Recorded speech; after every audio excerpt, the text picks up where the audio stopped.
नमस्कार, आप देख रहे हैं डॉक्टर साहिब, आपके साथ मैं हूं मुस्कान। दर्शकों, आज हम देखते हैं कि बहुत सारे ऐसे लोग हैं जो कार्डियक अरेस्ट से या फिर हार्ट अटैक से उनकी मृत्यु हो जाती है।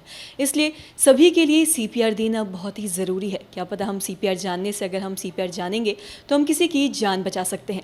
तो आज सबसे पहले तो हम सर से ये जानेंगे कि सीपीआर होता क्या है और साथ ही सीपीआर कैसे दिया जाता है।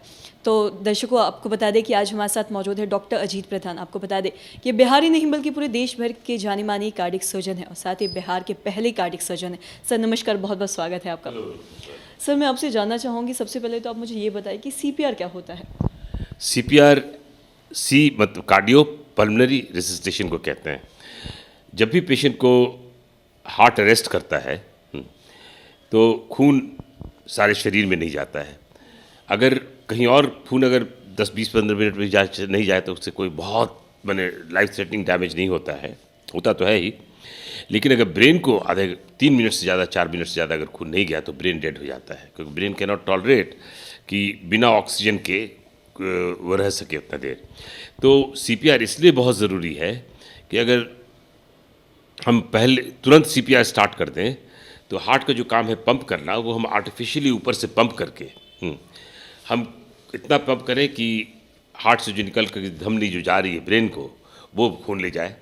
लेकिन फिर वो खून तो फिर ऑक्सीजन माने फेफड़ा भी तो बंद है ना, तो ऑक्सीजन वाला खून जाए, इसलिए एक आदमी आर्टिफिशियल रेस्पिरेशन दे मसाज करने के अलावे।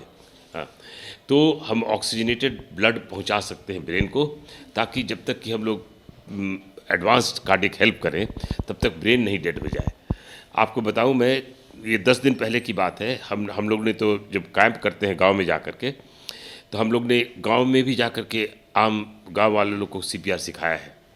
उसी में से एक आज 10 दिन पहले की बात है, एक बंदा आया अपनी वाइफ के साथ, अपने मदर इन लॉ को लेकर के, और उसने कहा कि देखिए इनको हम लोग सीपीआर करके आपके यहाँ ले आए हैं।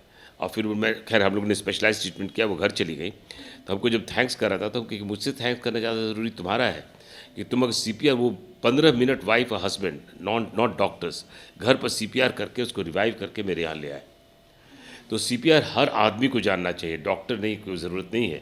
कौन कहाँ बेहोश हो जाए, किसी को घर पर सडन कार्डियक अरेस्ट हो जाए, आप एम्बुलेंस बुला रहे हैं, गाड़ी बुला रहे हैं, ले जा रहे हैं, पेशेंट को सीपीआर स्टार्ट कर दीजिए, ठीक है। और कैसे करना है ये जानना बहुत ज़रूरी है।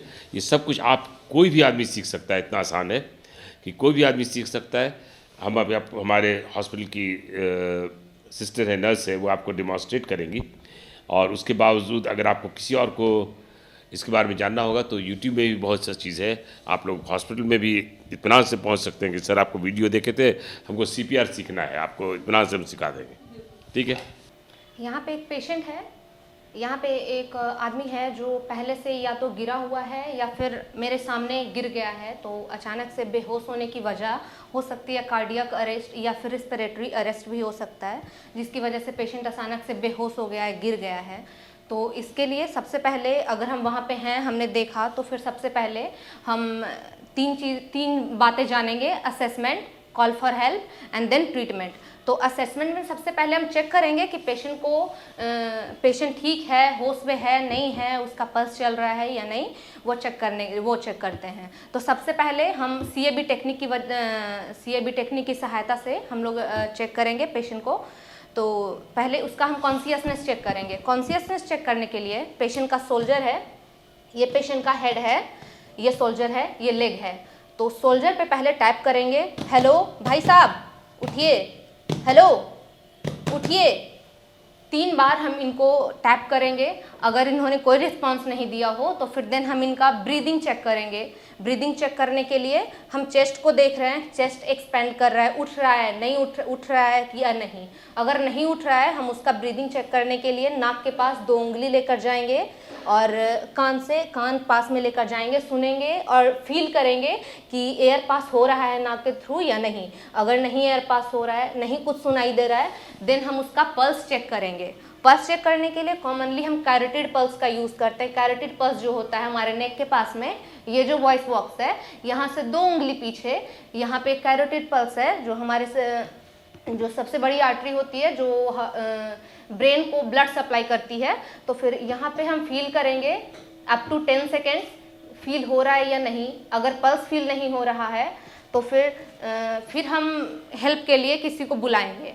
सबसे पहले हम पेशेंट को एक फ्लैट सरफेस पे सुपाइन पोजीशन में सुलाएंगे, सीधे हेड ऊपर करके सुपाइन पोजीशन में पेशेंट को सबसे पहले एक फ्लैट सरफेस पर सुलाते हैं। और सीपीआर स्टार्ट करने से पहले अगर सीपीआर डिपेंड करता है कि अगर पेशेंट को अगर हमने देखा इसको गिरते हुए तो उसको हम विटनेस्ड अरेस्ट बोलते हैं। विटनेस्ड अरेस्ट में सबसे पहले हम सीपीआर स्टार्ट कर देते हैं। एक साइकिल करने के बाद हम फिर टीम को बुलाते हैं, हेल्प के लिए किसी को बुलाते हैं। और अगर पहले से वो गिरा हुआ है तो हम किसी को पहले हेल्प के लिए बुलाएंगे, फिर देन हम सीपीआर स्टार्ट करेंगे। सीपीआर स्टार्ट करने के लिए पेशेंट के चेस्ट पे हम अपना हैंड रखते हैं, चेस्ट के बीचों बीच, छाती के बीचों बीच हम अपना हाथ रखते हैं, ऐसे अनलॉक करके, फिंगर लॉक करके हम इस चेस्ट पे हाथ रखते हैं और हैंड स्ट्रेट रखेंगे और 30:2 रेशियो से हम सीपीआर स्टार्ट करेंगे। 100 to 120 कंप्रेशंस पर मिनट होने चाहिए चेस्ट ये सीपीआर में। तो फिर हम कंप्रेशन स्टार्ट करेंगे। अप टू 2 इंच नीचे गहराई होना चाहिए जिसकी वजह से चेस्ट अच्छे से कंप्रेस हो सके।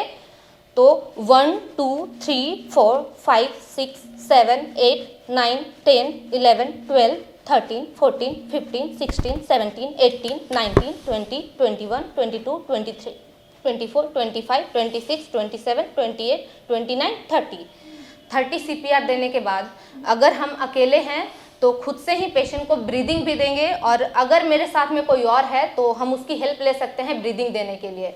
ब्रीदिंग देने के लिए पेशेंट का जो हेड है उसको हम हेड टिल्ट करेंगे और चिन को लिफ्ट करेंगे, चिन को अप करेंगे और हेड को नीचे करेंगे ताकि माउथ टू माउथ ब्रीदिंग अच्छे से दे सके। तो हेड टिल्ट करके, चिन लिफ्ट करके हम उसको माउथ टू माउथ